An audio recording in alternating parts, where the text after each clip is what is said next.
région de l'Agné-Bitsiassa. C'est la course aux activités génératrices de revenus pour préparer l'année académique 2018-2019.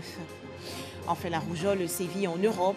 Plus de 41 000 cas de maladies dénombrés ces 6 derniers mois, selon l'Organisation mondiale de la santé. Bonsoir à tous et bienvenue sur RTI 2. Plus de poursuites judiciaires contre Patsako. Le ministre ivoirien de la Culture, Maurice Bandama, a en effet suspendu sa plainte contre le chanteur Zouglou. Au Sohou, Hugues Patrick, alias Patsako, après avoir vigoureusement critiqué la gestion du bureau ivoirien du droit d'auteur, s'en était pris au ministre qui l'avait accusé de détournement. À noter que le lead vocal du groupe Magic System, Traoré Assalfo, a entrepris des démarches pour aplanir les différends entre les deux hommes. Autre actualité nationale, ils sont jeunes, ils sont élèves ou étudiants et vivent à Tiassalé, dans la région de l'Agné-Bitsiassa. Face aux difficultés de la vie, ils créent des activités génératrices de revenus pour aider leurs parents à préparer la prochaine rentrée académique. C'est un reportage de Walter Amadou Ouattara, lu par Koné Pargassoro. Ils exercent dans plusieurs domaines d'activité, à savoir vente de ciment, de vêtements, de produits cosmétiques ou encore dans la gérance des cabines téléphoniques. Au nombre de ces jeunes entrepreneurs de Tiassalé qui ne se sont pas permis de vacances cette année, Eric et Yaya, des étudiants de l'université Félix Houphouët-Boigny d'Abidjan.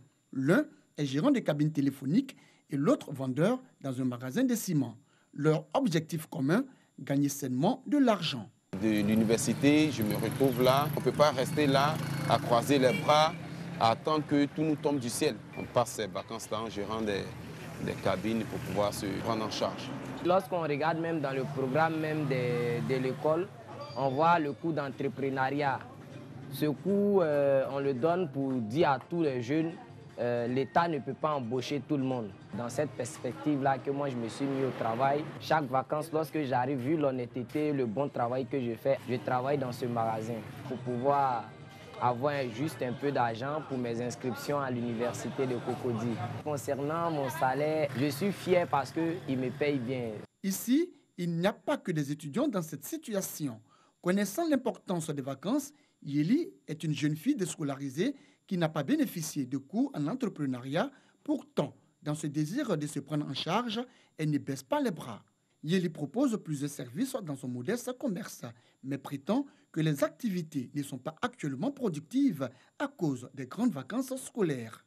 Dans mon magasin, je propose les vêtements de femmes, les chocotos, les parfums, avec un peu de chaussures. Mais actuellement, à cause des vacances, là, il est stoppé un peu. Ma vacance, c'est un peu lent. Je fais ça pour avoir juste un peu d'argent sur mon pouvoir me défendre. Au moins, j'ai un petit truc.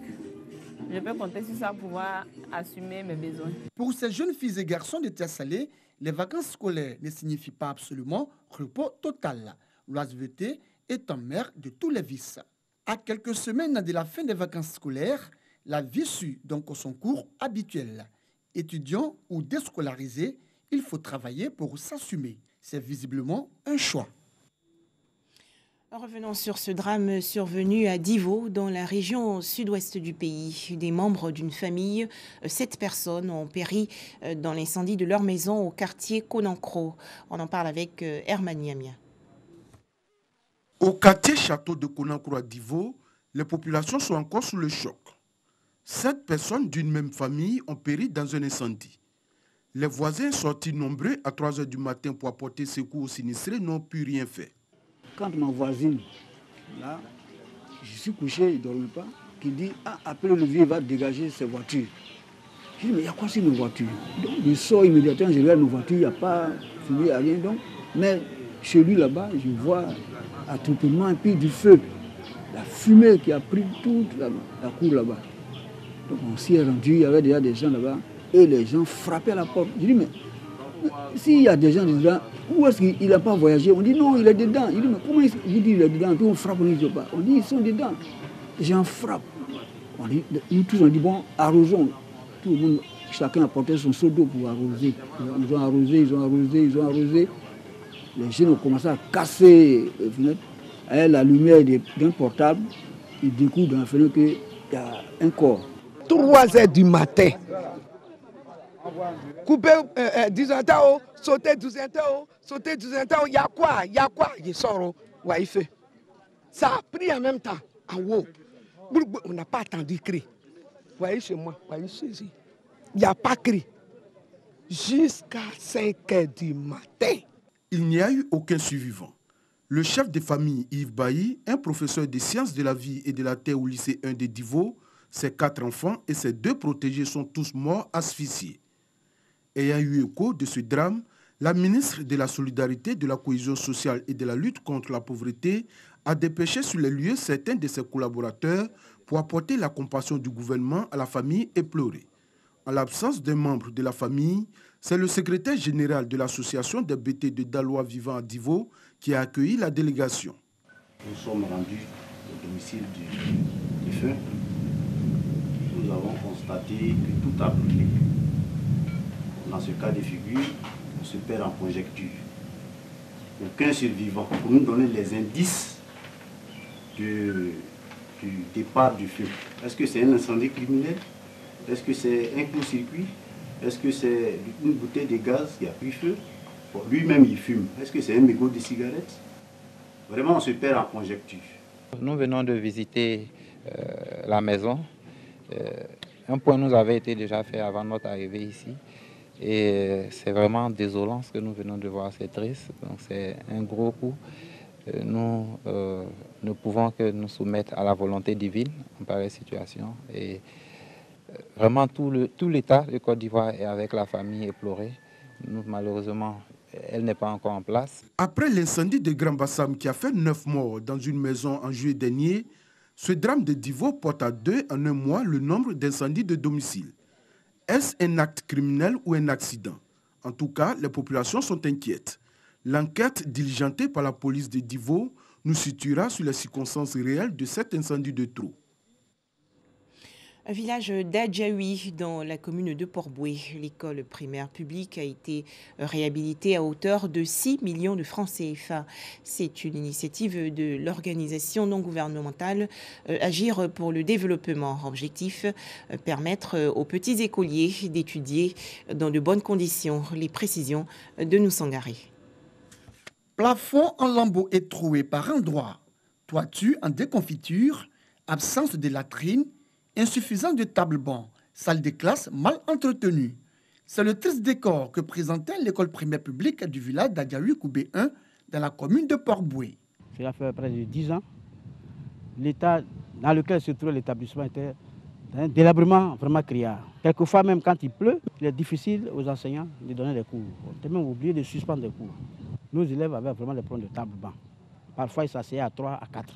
Et même pour recopier la leçon au tableau, certains élèves étaient obligés de se déplacer pour venir s'asseoir auprès des tableaux. Aujourd'hui, c'est un vieux souvenir. Les enseignants de ce village pourront désormais dispenser les cours dans de meilleures conditions.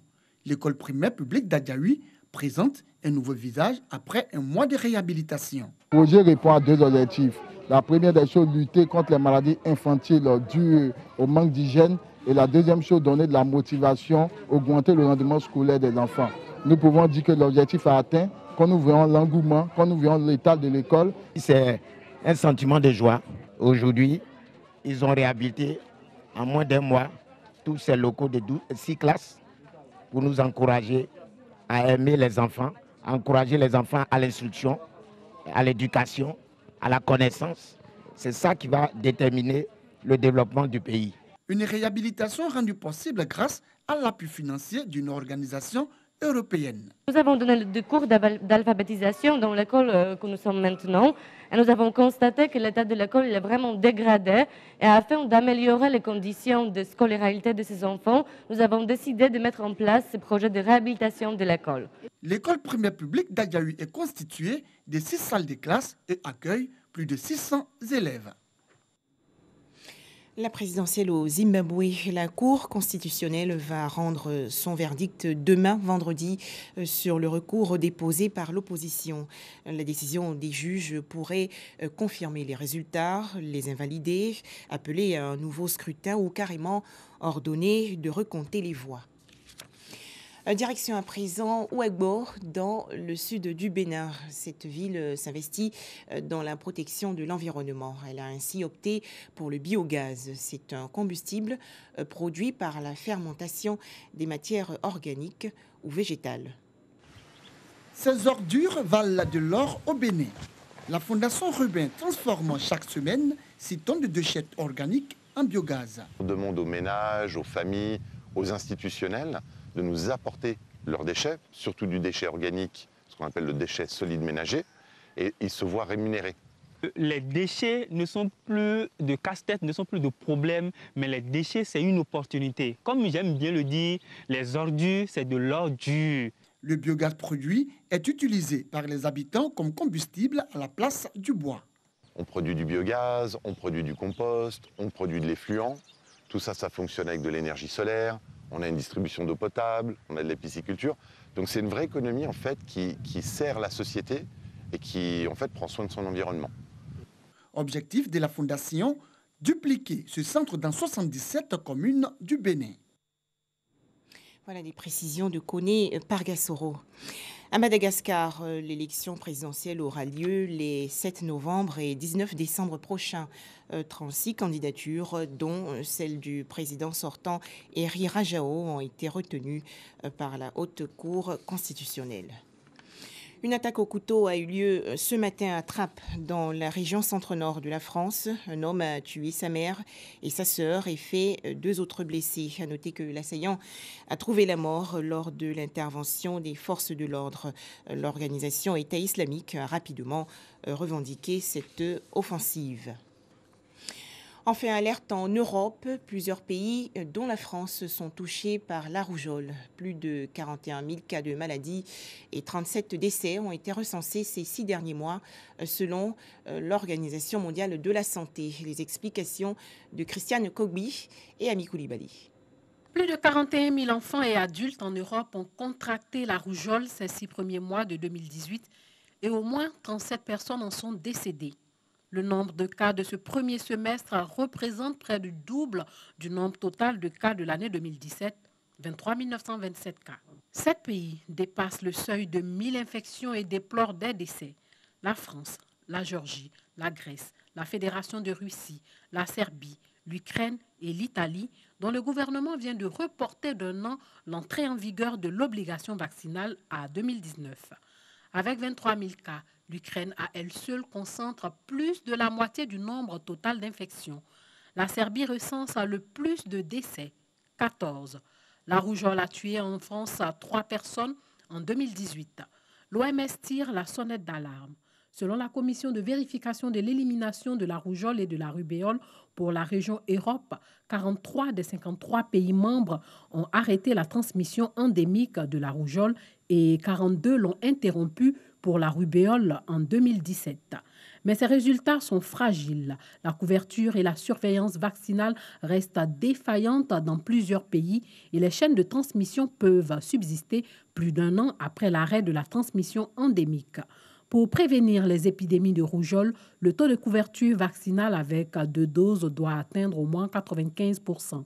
Si la couverture des enfants éligibles de la région Europe de l'OMS est passée de 88% à 90% entre 2016 et 2017, des inégalités persistent avec des communautés dont les taux sont inférieurs à 70%. Selon le dernier bulletin de Santé publique France, du 1er août, 2741 cas ont été déclarés depuis le 6 novembre 2017, date du début de l'épidémie. Le nombre de nouveaux cas hebdomadaires continue de diminuer depuis le pic épidémique d'avril, pour atteindre en juillet une moyenne de 20 cas hebdomadaires. Merci de nous avoir suivis. Très bonne suite des programmes sur RTI2.